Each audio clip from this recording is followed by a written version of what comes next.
Congress party में भगदड़ मची हुई है, कहीं कोई अस्तित्व नहीं है, कोई नाम लेने वाला नहीं है। और वो क्या बात करेंगे जो हिंदुओं पर गोली चलाने की बात करते थे। और अरविंद केजरीवाल खुद चोर हैं, भागे फिर रहे हैं। रामचंद्र जी अगर होते तो उनके कनपट्टी पे बंदूक रखकर ईडी और सीबीआई उनके पीछे लगा दिया जाता। किसियानी बिल्ली खम्मा नोचे वाईफाई में मंगा करके हीरोइनों को नचवा दिए तो पूरे भारत का विकास हो गया। कौशल विकास में ट्रेनिंग लिया था, अभी तक सैलरी नहीं मिली है।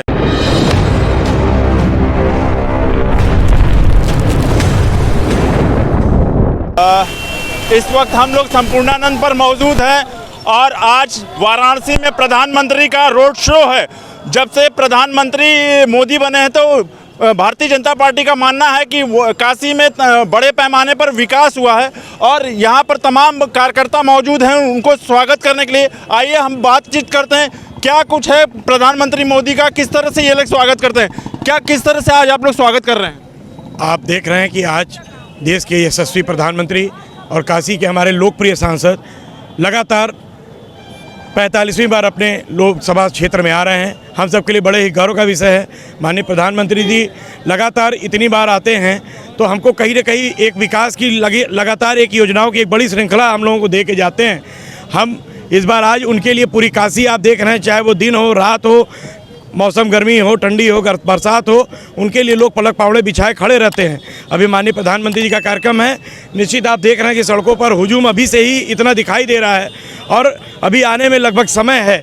और माननीय प्रधानमंत्री जी को एक झलक पाने के लिए ललायत यहाँ काशी, पूरी काशी, ये सब भाजपा के कार्यकर्ता नहीं बल्कि आम नागरिक हैं जो काशी के प्रधानमंत्री, काशी के सांसद के लिए और अपने देश के यशस्वी प्रधानमंत्री के लिए यहाँ पर सड़कों पर पलक पावड़े बिछाए खड़े हैं। मुख्यमंत्री आज आदित्यनाथ योगी कह रहे हैं कि जो जय श्री राम के लिए पूर्व में मतलब वो लाठीचार्ज करते थे, तो आज जिस तरह से जय श्री राम के नारे लगते हैं, जगह जगह मंदिरों का जीर्णोद्धार हो रहा है, इसको क्या कैसे देखते हैं। कहीं न कहीं सम्मान हो रहा है, हिंदू संस्कृति जाग रही है, लोग अपने में जागरूक हो रहे हैं और हमें बड़ा ही गर्व का विषय है कि आप 500 साल पुरानी चीज़ें जो हम लोग कभी सपने में नहीं सोचे थे, ऐसे रामलला का प्रतिस्थापन हुआ। आज आप देख रहे हैं काशी में विश्वनाथ कॉरिडोर का निर्माण हुआ। इसके बाद जो काशी का जो विकास, ये गंगा बही है और काशी में आने वाले पर्यटक, आज आप होटलों लाजों में जगहों का अभाव है, तो कहीं न कहीं इससे एक व्यापार भी बढ़ रहा है। और निश्चित ही माननीय प्रधानमंत्री की सोच और उनकी दृष्टि जहाँ तक है, उनकी इच्छा शक्ति है। हम सब प्रभु श्री राम से, मर्यादा पुरुषोत्तम भगवान राम से और काशी विश्वनाथ जी से ये प्रार्थना करते हैं कि हमारे यशस्वी प्रधानमंत्री जी और काशी के लोकप्रिय सांसद को वो दीर्घायु रखें, स्वस्थ रखें और पूरी दुनिया में ऐसे ही हिंदुत्व का झंडा वो ऊंचा किए रहें। अखिलेश यादव बोल रहे हैं कि 2014 में आए थे 2024 में चले जाएंगे।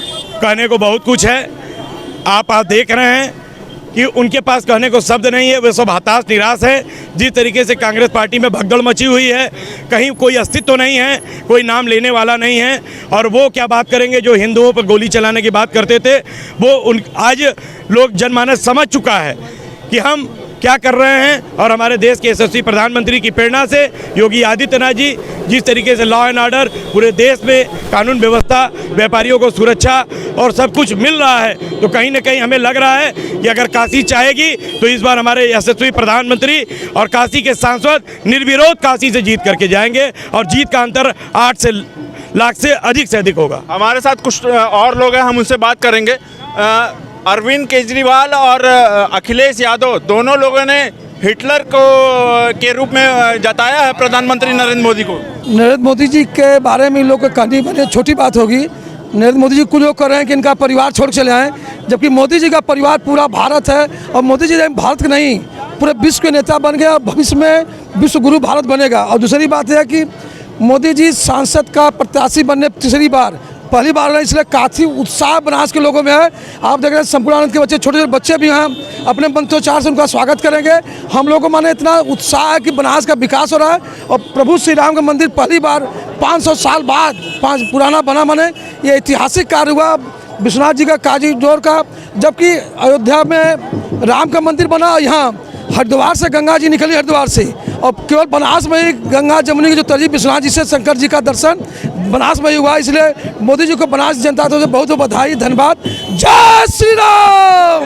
तो यहाँ पे जय श्री राम के लगातार नारे लग रहे हैं। अच्छा, हम आपसे बात करेंगे अरविंद केजरीवाल ने एक बड़ा आरोप लगाया है कि ये अगर इस समय भगवान श्री राम होते तो ये लोग बीजेपी के लोग ईडी और सीबीआई उनके तक पहुंचा देते और कनपटी पे बंदूक रखकर बोलते कि भारतीय जनता पार्टी ज्वाइन करो नहीं तो जेल में जाओ। इसको क्या देखते हैं? वो सब क्या बोलेंगे, सारे चोर इकट्ठा हो गए हैं। ये देखिए कि कोई उसमें ऐसा है कि जो व्यक्ति ईमानदार हो, छवि का अच्छा हो, सारे चोर इकट्ठा हो गए हैं। और जितने चोर हैं वो मोदी जी का तुलना उनसे क्या किया जाए, कोई मतलब नहीं है। जमीन आसमान का अंतर है।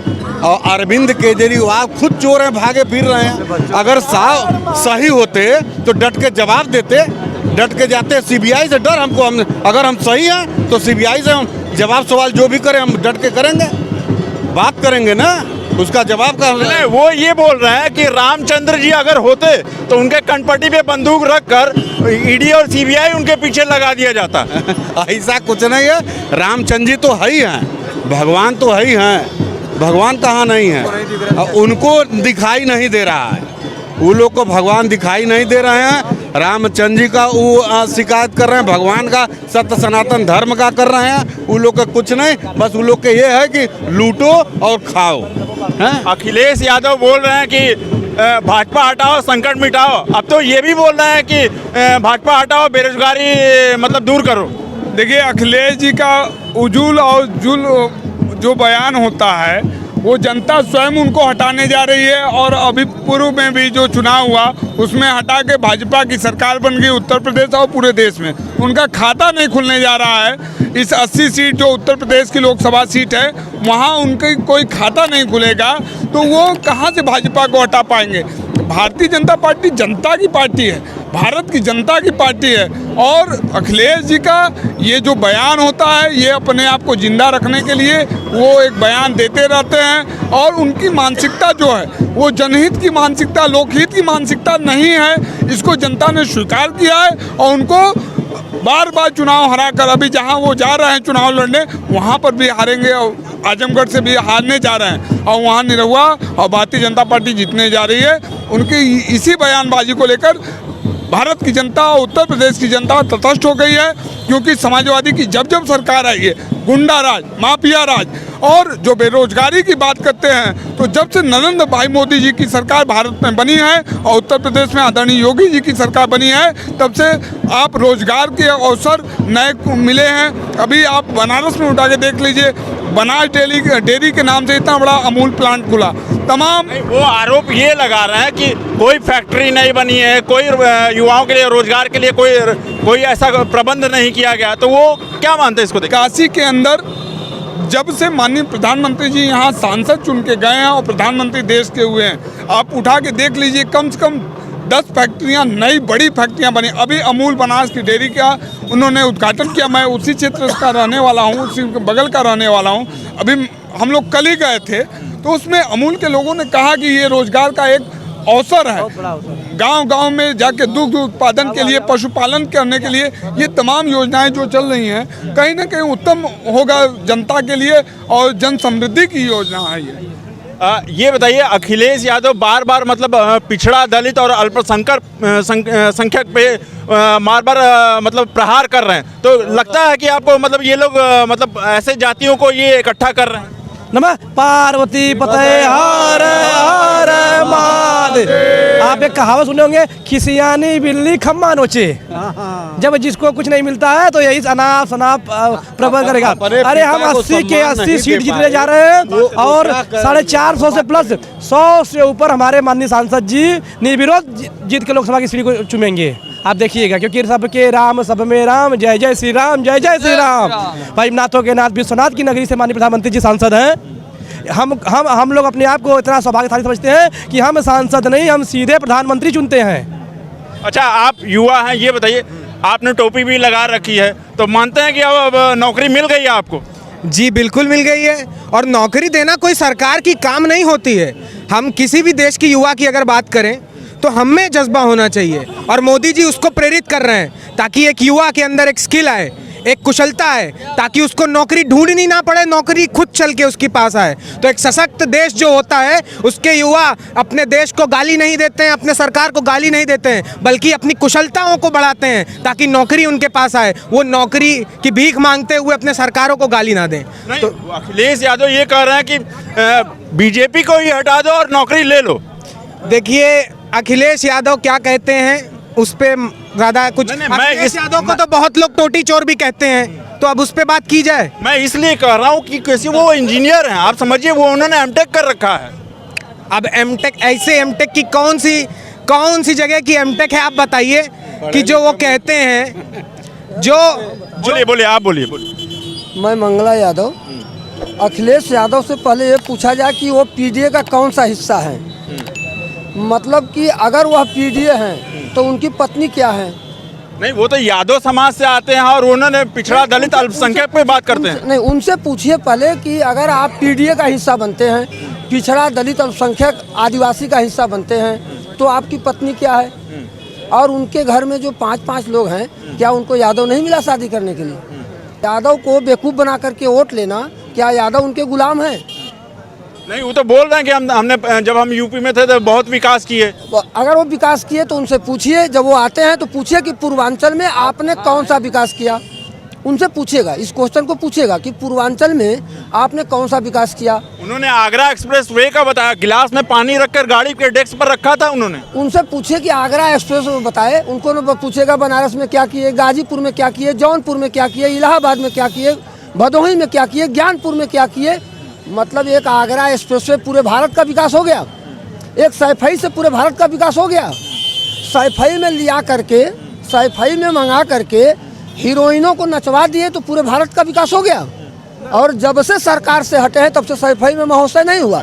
सरकार में फिर महोत्सव क्यों नहीं हुआ, जब सरकार में रहते हैं। देखिए ये बोल रहे हैं सैफई, समाजवादी पार्टी के टाइम सैफई उत्सव होता था। अब जब राहुल गांधी यहाँ से आते हैं, राहुल गांधी अडानी अंबानी पर कटाक्ष करते हैं, लेकिन अब उन्होंने अमिताभ बच्चन और ऐश्वर्या राय पे भी कटाक्ष किया। इसको क्या देखते हैं आप। मैं ये कहना चाहता हूँ कि मोदी जी और योगी जी और जो हमारी भारतीय जनता पार्टी की सरकार है, वो परिवारवाद से नहीं है, वो जनता से है और जन जन से है। आज जो है विकास की बात आपने अभी सुना, मैंने जो किया आपने, तो कौशल विकास योजना के अंतर्गत 61 लाख युवाओं को रोजगार इसका मिला। आज गांव-गांव में जो है झोपड़ियों में रहने वाले, हम आपको रोकेंगे। मैं भी इंजीनियर हूँ, मैं भी कौशल विकास में ट्रेनिंग लिया था, अभी तक सैलरी नहीं मिली है। एक चीज़ आपको ये बताना चाहते हैं कि अपनी हुनर पे है, आप यदि सीख करके चाहे जो है तो अपना भी स्वरोजगार जो है आप कर सकते हैं। कोई ज़रूरी नौकरी की सरकार तो आपको जो है अनुदान दे रही है, आपको तमाम जो है फंड दे रही है। आप जो है आज बैंकों में जो है जा करके जो है लाइन लगाने के लिए रिश्वत देने की ज़रूरत नहीं है। आज सभी को जो है लोन मिल जाता है और सब्सिडी पे मिलता है। जो चाहे तो आगे जो है राष्ट्र का विकास कर सकता है। आज जो भी चीज़ें हैं, एक संत और एक योगी राष्ट्र के लिए विकास का मार्ग है, जान लीजिए, किसी परिवारवाद का नहीं है। बिहार में जातिवाद का आपका नारा दे करके जो है परिवारवाद का नींव बोया गया। आज उत्तर प्रदेश में मुलायम सिंह जो है परिवारवाद को लेकर जो है 23 लोगों को जो है अपने में मंत्री बनाया गया। मंत्रिमंडल का योगी जी ने किसका मंत्रिमंडल विस्तार किया? अपने भाइयों का किया, किसी का किया, रिश्तेदार का किया? नहीं, उनका कोई है तो जनता है उनकी। उन्होंने किसी रोड से उठाकर व्यक्ति को ऊपर उठाया है, ना कि जो जमीन से जो है ऊपर उठाया है। योगी जी ने जो योगी जी आज जो है अपने परिवार के लिए क्या है, देखिए उनकी बहन के लिए देख लीजिए क्या वो जाकर उन्होंने किया है। वो संत हैं, जान लीजिए, वो भी संत है योगी। दोनों राष्ट्र के लिए विकास का मार्ग प्रशस्त होगा और राष्ट्र विकसित हो जाए। आज जो है राष्ट्र की जो ध्वजा है, आज परचम जो है विश्व में लहरा रहा है। ठीक है, तो यहाँ पे देखिए आप, जितने भी कार्यकर्ता हैं जोश से भरे हैं, क्योंकि अभी 1 से 1.5 घंटे के अंदर प्रधानमंत्री का आगमन है। तो यहाँ पे बड़े जोर शोर पे जितने भी कार्यकर्ता हैं सब स्वागत करेंगे। तो उत्तम सवेरा के लिए मैं अशोक पांडे, धन्यवाद।